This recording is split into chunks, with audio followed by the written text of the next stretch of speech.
Magandang gabi. Bago ka matulog, samahan mo muna ako sa isang tahimik na lugar, isang simpleng gupitan, sa loob ng isang bakuran, kung saan ang bawat gupit ay may kwento, at ang bawat upuan ay may katahimikan. Walang ingay, walang pagmamadali, puro paghinga lang at damdaming dahan-dahang bumababa sa dibdib.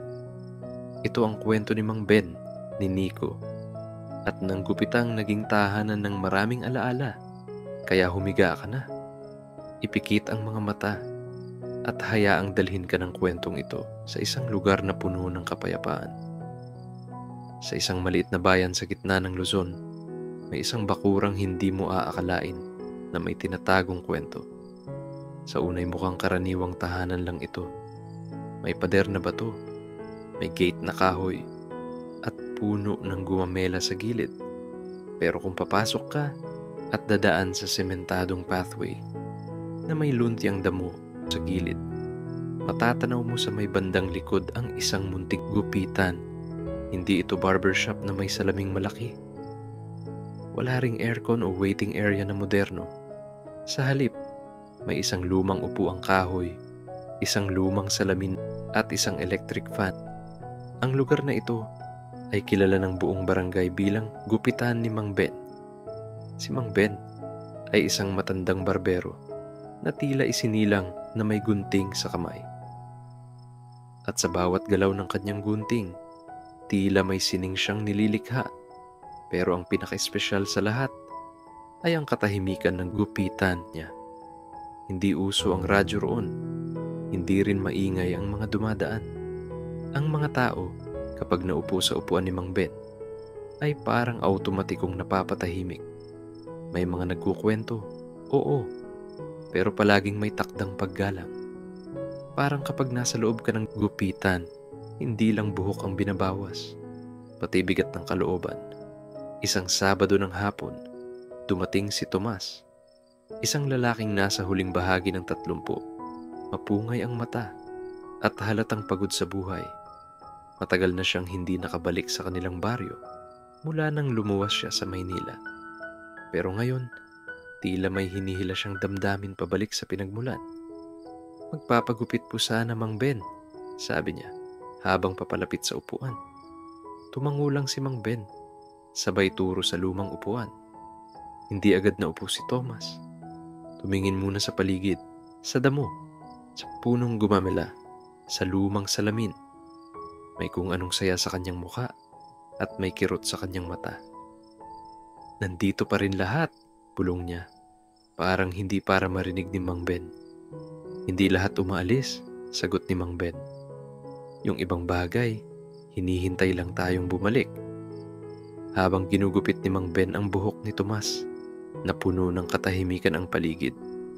Tanging tunog ng gunting at mahinang ihip ng hangin ang maririnig. Minsan, sumasabay ang huni ng mga ibon. Minsan naman, kaluskos lang ng dahon sa semento. Naalala ko nung bata ako, dito ako unang ginupitan, ani Thomas. Takot na takot ako noon. Pero ikaw, tahimik ka lang. Parang alam mong hindi ko kailangan ng sermon. Kailangan ko lang mapagupitan. Hindi lahat ng bata kailangan pagalitan, sagot ni Mang Ben. Yung iba, kailangan lang ng isang tahimik na lugar. Pagkatapos ng gupit, nanatili si Tomas sa upuan ng ilang minuto. Nakatingin lang sa lupa. Hindi nagmamadali. Parang sa unang pagkakataon sa ilang taon, may espasyong huminga ang puso niya. Magkano po? Tanong niya. Ambag lang sa katahimikan, sagot ni Mang Ben, sabay ngiti. At mula noon, naging ritual na ni Tomas ang bumisita tuwing Sabado. Hindi lang para magpagupit. Minsan, nauupo lang siya sa tabi. Minsan, tumutulong magwalis ng buhok. At minsan, nagdadala ng merienda. Pero hindi lang si Tomas ang bumabalik. Si Aling Rosa, isang dating guro na ngayoy balo, ay palaging nagpapatrim ng buhok tuwing Miyerkules. Si Boyet, ang dating tambay na ngayon nagtatrabaho sa construction sa bayan, ay tahimik na umuupo tuwing hapon para lang makinig kay Mang Ben. At si Ella, isang batang babae na may alopecia, ay tinuturuan ni Mang Ben kung paano maging kampante sa kanyang pagiging kakaiba. Ang gupitan ay tila naging santuwaryo, isang lugar ng dahan-dahan, isang espasyo ng paghinga. At habang tumatagal, hindi lang buhok ang naaalis sa bawat gupit, pati bigat ng puso, pati ingay ng mundo. May mga lugar talaga sa mundo na tila hinubog ng katahimikan. At ang gupitan ni Mang Ben ay isa sa mga iyon. Sa araw-araw na takbo ng buhay ng mga tao sa baryo, ito ang tila nagsisilbing pahingahan. Isang silungan ng damdaming pagod, isang tahanan ng damdaming gustong mapakinggan. Tuwing hapon, bago magtakip silim, may dumarating na batang lalaki. Payat, medyo madungis. Siya si Nico. Tahimik lang siyang pumapasok sa bakuran. Hindi dumidiretso agad sa upuan. Nauupo muna sa isang lumang silya sa ilalim ng punong mangga at nagmamasid. "Gusto mong magpagupit, Nico?" Tanong minsan ni Mang Ben habang inaayos ang kanyang gunting. Umiling lang si Nico. "Ayos pa po buhok ko," sabay ngiti. Sabay tago ng ilang buhok na tila tinapiyas na niya sa sarili niyang kamay. Hindi na nagtaka si Mang Ben. Tahimik lang din siyang ngumiti at nagpatuloy sa ginagawa. Isang hapon, habang may ginugupitan si Mang Ben, lumapit si Nico. "Pasalubong po galing kay nanay," sabi niya. Hindi agad nagsalita si Mang Ben. Tumingin lang siya sa mga mata ng bata at mahinang tumango. "Salamat," ngumiti si Nico.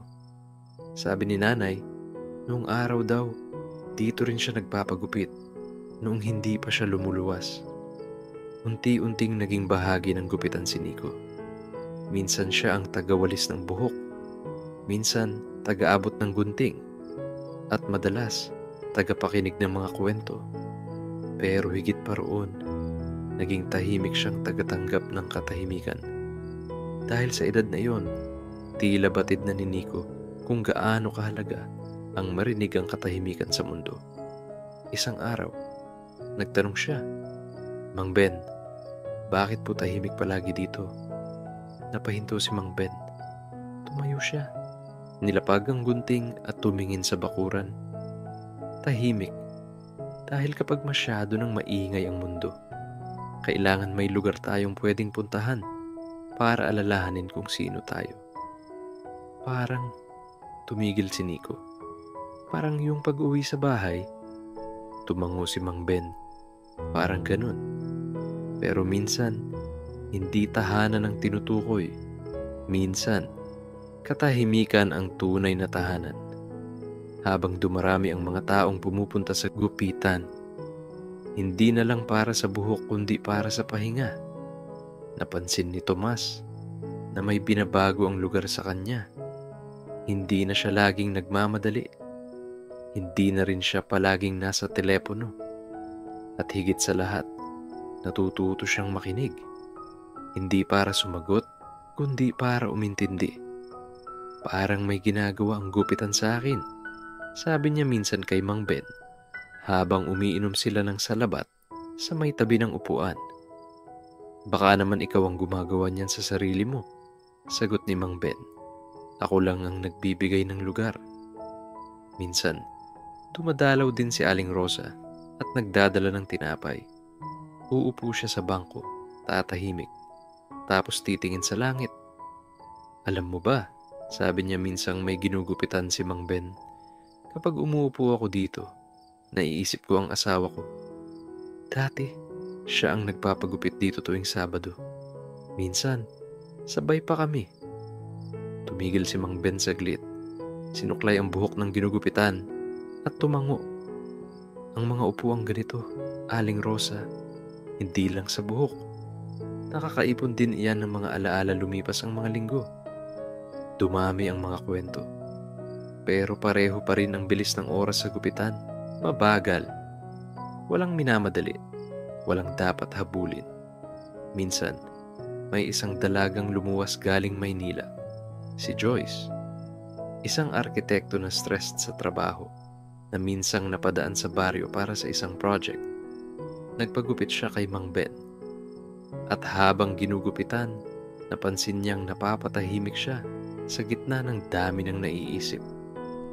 Pagkatapos ng gupit, tanong niya, "May magic ba kayo, Mang Ben?"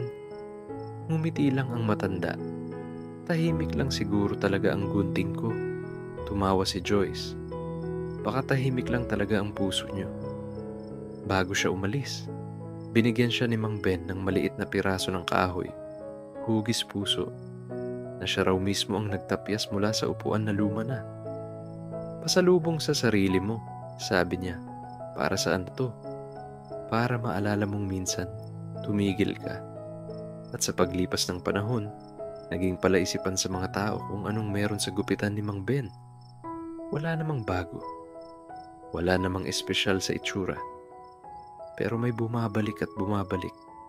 Parang may hinahanap at parang may natatagpuan. Hanggang isang araw, nagbakasakali si Thomas at tinanong si Mang Ben, "Wala po ba kayong anak o apo na magpapatuloy nito?" Tahimik si Mang Ben. Tumigil sa paggupit. Tumingin sa salamin. "May isa akong anak," aniya. "Matagal nang nasa abroad. Hindi ko alam kung kailan babalik. Pero baka hindi na rin. Sayang naman po kung mawala to." "Ang lugar, hindi nawawala," sagot ni Mang Ben. "Kung totoo ang naibibigay nito, kahit mawala ang upuan, may mananatili." Pagkatapos ng tanong na iyon, hindi na muling pinag-usapan ang kinabukasan ng gupitan. Parang lahat ay mas piniling namnamin kung anong meron sa kasalukuyan. Sa katahimikan ng bawat sandaling walang nagsasalita, sa tunog ng gunting na dahan-dahang dumadaan sa buhok, sa hangin na dumarampi sa balat, sa mga matang nakapikit habang ginugupitan, sa mga pag-amin na tahimik, sa mga damdaming hindi kailangang ilabas sa salita. At habang ang araw ay patuloy na sumisikat at lumulubog sa baryo, ang gupitan sa loob ng bakuran ay patuloy lang ding humihinga. Isang paghinga na walang hinihinging kapalit. Isang paghinga na nagpapaalala, hindi kailangang maging malakas para marinig. Minsan, sapat ng tahimik ka para maramdaman. Minsan, ang pinakatahimik na lugar ay siyang pinakamaingay sa loob ng puso. Sa gupitan ni Mang Ben, bawat araw ay tila pare-pareho. Pero kung titingnang mabuti, laging may bagong kwento. Laging may bagong paghinga. May bagong damdaming dumarating at marahang nilalaglag. Parang hibla ng buhok na bumabagsak sa sahig. Isang umagang malamig at makulimlim, dumating si Nico ng mas maaga kaysa karaniwan.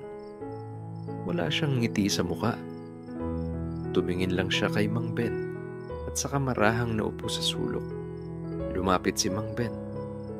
"Bakit gising ka pa sa ganitong oras?" tanong niya. "Di po ako masyadong nakatulog," sagot ni Nico. Tahimik. Hindi nagtuloy si Mang Ben ng tanong. Umupo siya sa tabi ng bata. Tiniklop ang tuhod at naghintay. Makaraan ng ilang minuto, nagsalita si Nico. "Umuwi po si tatay kagabi, pero lasing siya. Nagalit siya kay nanay." Bumigat ang hangin sa paligid. Napalunok si Mang Ben. Hindi siya marunong magsalita ng malalalim na salita. Hindi siya sanay sa mga payong may magagarbong hugis. Pero kaya niyang makinig. "Kaya dito ako pumunta," dagdag pa ni Nico. "Mas tahimik dito," sumang-ayon si Mang Ben. "Mabuti ang ginawa mong pagpili." At pagkatapos, wala nang sinabi ang matanda. Hinayaan na lang ang katahimikan na magsalita para sa kanila. Sapagkat may mga damdaming hindi kailangang agad sagutin, kundi unti-unting paluwagin.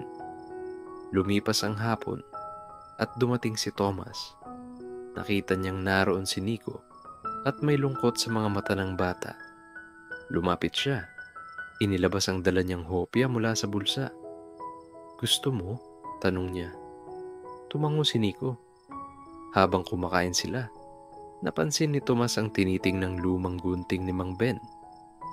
Ang kahoy na hawakan nito ay may mga gasgas, pero makintab sa kadalasang paggamit. Parang tao na pagod, pero matibay pa rin. Mang Ben, ani Tomas habang nagbubukas ng pakete ng tinapay. Naalala ko, nung una akong umupo rito, akala ko simpleng gupit lang ang makukuha ko. Hindi ko inakalang mapapansin ko rin ang mga bagay na matagal ko nang hindi tinitingnan. Parang alikabok sa loob ng dibdib, dagdag niya. Tahimik lang, pero mabigat kapag napabayaan. Ngumiti si Mang Ben. Minsan, ang kailangan lang ay paminsang walis, pero hindi ng kamay, ng pakikinig. Sa mga susunod na araw, napansin ni Tomas na unti-unting lumalapit si Nico sa gitna. Nakikipag-usap na. Natutong gumamit ng maliit na brush pang walis ng buhok at marunong nang maghalo ng tubig para sa kape. Parang apprentice mo na. Biro ni Thomas. Ngumiti si Mang Ben. Di lang ako ang tinutulungan niya.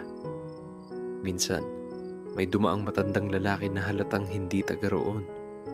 Mabagal ang lakad at pitpit ang baston. Lumapit siya sa gate at tumingin-tingin. Pinapasok siya ni Mang Ben at naupo sila sa lilim. Doon nila pinag-usapan ang mga taong matagal nang wala. Mga kababata, mga pinsan, mga kapwa barbero noong araw. Ang lalaki ay si Kadoro, dating kaibigan ni Mang Ben nung sila'y binata pa. Naalala mo pa ba nung tayong dalawa ang naghahati sa isang gunting? Tanong ni Kadoro. Tumawa si Mang Ben. Oo, ako ang hawak ng gunting. Ikaw ang taga-suporta ng salamin. Sa usapan nilang iyon, napatulala si Tomas. Hindi dahil sa nostalgia, kundi dahil sa kung paanong tumatagal ang koneksyon ng dalawang taong hindi nagkikita ng maraming taon. Para bang walang pagitan, basta't may tahimik na pag-alala.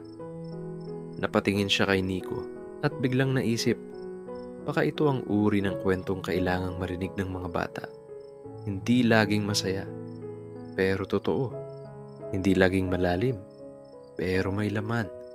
Lumipas ang buwan. Dumating si Ella, ang batang may alopecia na dating tinuturuan ni Mang Ben na mahalin ang sariling anyo. Ngayon ay may dala na siyang maliit na libro. Isang kwentong siya raw mismo ang sumulat. Ako po ang gumawa para sa inyo, sabay abot niya sa matanda. Ang pamagat ng kwento, ang upuan na nagmamahal. Binuksan ni Mang Ben ang unang pahina. Simple lang ang ilustrasyon. Isang kahoy na upuan sa ilalim ng puno. Sa tabi nito, may batang walang buhok, pero may mata ng pag-asa. Habang binabasa niya ito, hindi niya napigilang mapaluha. Hindi dahil malungkot, kundi dahil maramdamin. Hindi dahil masakit, kundi dahil pinuno siya ng katahimikan na may kalakip na pagmamahal. Minsan, may dumating na babae. Hindi siya pumunta para magpagupit. Naupo lang siya at tumingin sa paligid. Tiningnan siya ni Mang Ben. Maari po ba akong umupo dito?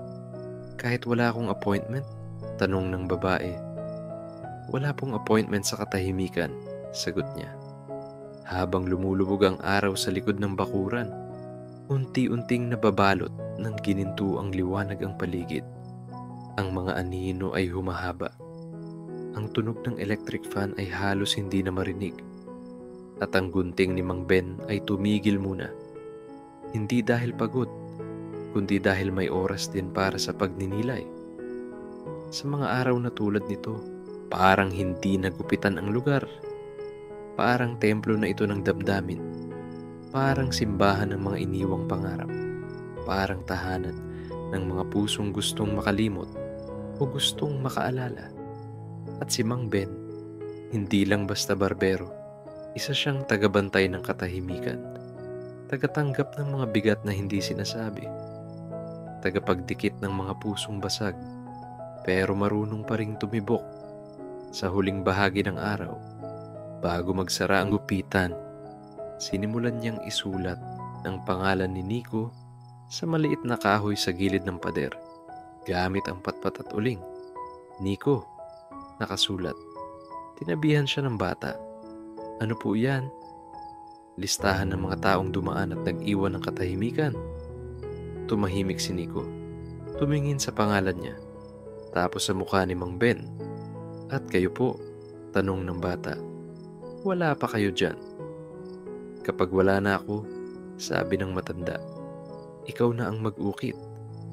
Dumating ang panahong medyo napansin ng mga tao ang pagbabago kay Mang Ben. Hindi dahil nagbago siya ng asal o ugali, kundi dahil tila mas madalas na siyang napapahinto. Minsan, nakatitig lang sa gunting. Minsan, sa mga buhok sa sahig. Minsan, sa langit. Napapansin mo ba si Mang Ben? Tanong ni Tomas minsang kausap si Nico habang nag-aayos ng mga gamit. Opo, sagot ni Nico. Parang mas tahimik siya ngayon. Napangiti si Tomas. Tila imposible pa yun, no? Ngunit totoo. May dumadaloy na uri ng katahimikan sa matandang barbero na hindi kagaya ng dati. Hindi lang ito ang katahimikang payapa, kundi katahimikang may dala ng paalam. Isang hapon, habang walang ginugupitan si Mang Ben, tinawag niya si Nico at Thomas. Inaayos ko na to, sabi niya, habang pinapakita ang lumang kahon na gawa sa kahoy. Ano po yan? Tanong ni Nico. Mga gunting suklay, labaha, mga alaala ng mga gupit na lumipas. Baka ito na ang huling beses na makikita nila ang liwanag. Tahimik lang ang dalawa. Hindi ako aalis ngayon, dagdag ni Mang Ben.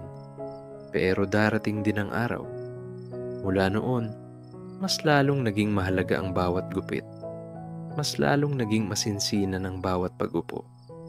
At ang mga dating hindi nagsasalita, ngayon ay natututong magbahagi. Dahil alam nilang baka sa susunod na buwan, ang gupitang iyon ay maging alaala na lang. Dumating ang isang Sabado na maaliwalas ang panahon. Dumating sina Thomas, Aling Rosa, Ella, Joyce, pati si Kadoro. Lahat sila ay tila may kutob na mahalaga ang araw na iyon. Tumayo si Mang Ben sa gitna. Walang ginugupitan, walang customer. Ngunit napapaligiran siya ng mga taong minahal ang lugar. Ngayong hapon, aniya. Ako naman ang uupo. Lahat ay natigilan. Umupo siya sa lumang upuan. Ang kanyang trono sa napakaraming taon. At si Nico, sa unang pagkakataon, ay lumapit, bit-bit ang gunting. Hawak ng batang lalaki ang gunting na may bahid ng kumpiyansa at kaba. Marahan niyang inabot ang suklay. At sa unang beses, siya ang ginupitan, hindi para magayos ng buhok, kundi para alalahanin ang tiwala na iniwan sa kanya. Anong gusto niyong gupit, Mang Ben? Biro ni Nico. Yung hindi nakakalimot, sagot ng matanda. Tumawa ang lahat, ngunit may luha sa mata ng ilan. Tinuro ni Mang Ben ang isang kahoy sa gilid ng pader. Nico, sabi niya, panahon na para mag-ukit. Lumapit si Nico. Kinuha ang patpat at dahan-dahang isinulat sa kahoy, Mang Ben. Sa ilalim nito, isinulat niya ang mga salitang tagabantay ng katahimikan. Pagkaraan ng linggo, isinara ni Mang Ben ang gupitan. Wala nang anunsyo. Wala ring paalam sa labas ng bakod. Basta isang araw, sarado na lang ang pinto at ang mga gamit ay naiwang maayos sa ibabaw ng lamesa. Pero ang mga tao hindi nalungkot dahil naiwan ang katahimikan. Lumipas ang panahon. Naging high school si Nico. Mas matangkad, mas kumpiyansa, pero dala pa rin ang ugali ng tahimik na pag-obserba. Minsan, binubuksan niya ang gate at binubuksan ang gupitan para walisin ito. Minsan, nagtatabas siya ng damo. Minsan, tumatambay siya roon habang nag-aaral. Hanggang isang araw, may dumaan na batang lalaki. Hawak ang buhok. Magulo ang suot. Dito po ba ang gupitan? Tanong nito. Ngumiti si Nico. Dati. Pwede po ba akong maupo? Tumango si Nico. Oo naman. Wala nang gunting ngayon, pero pwedeng makinig. At sa pagkakaupo ng batang iyon sa lumang upuan, nagsimula ulit ang tahimik na pag-ikot ng alaala. Parang binuhay ng hangin ang mga salitang hindi kailanman binigkas. Ang gupitan ay muling huminga, hindi bilang negosyo, kundi bilang alaala. Sa isang tabi ng bakod, nanatiling nakaukit ang mga pangalan. Mang Ben, Nico, Thomas, Rosa, Ella Joyce Cadoro. At sa ilalim nito, isang simpleng salita. Sa katahimikan, doon tayo nagkikita-kita. At dito nagtatapos ang ating kwento. Ngayon, habang nakahiga ka at pinipikit ang iyong mga mata, sana'y maramdaman mo ang diwa ng gupitan na iyon. Isang lugar na hindi kailanman nawawala, basta't kaya mong pakinggan ang mga alon ng katahimikan sa loob mo. Hindi lahat ng kwento kailangang malakas. Hindi lahat ng bida kailangang sikat. Minsan, sapat na ang isang lumang upuan, isang gunting, at ang kahandaan mong makinig, hindi sa salita, kundi sa damdaming marahan, dumadaloy. Kaya ngayong gabi, huminga ka ng malalim at hayaang dalhin ka ng alaala ng gupitan sa loob ng bakuran, pabalik sa sarili mong katahimikan. Maraming salamat sa pakikinig. Hanggang sa susunod na gabi, sa susunod na kwento. Pahinga ka na. Tahimik na ang gabi. Tahimik na rin ang puso.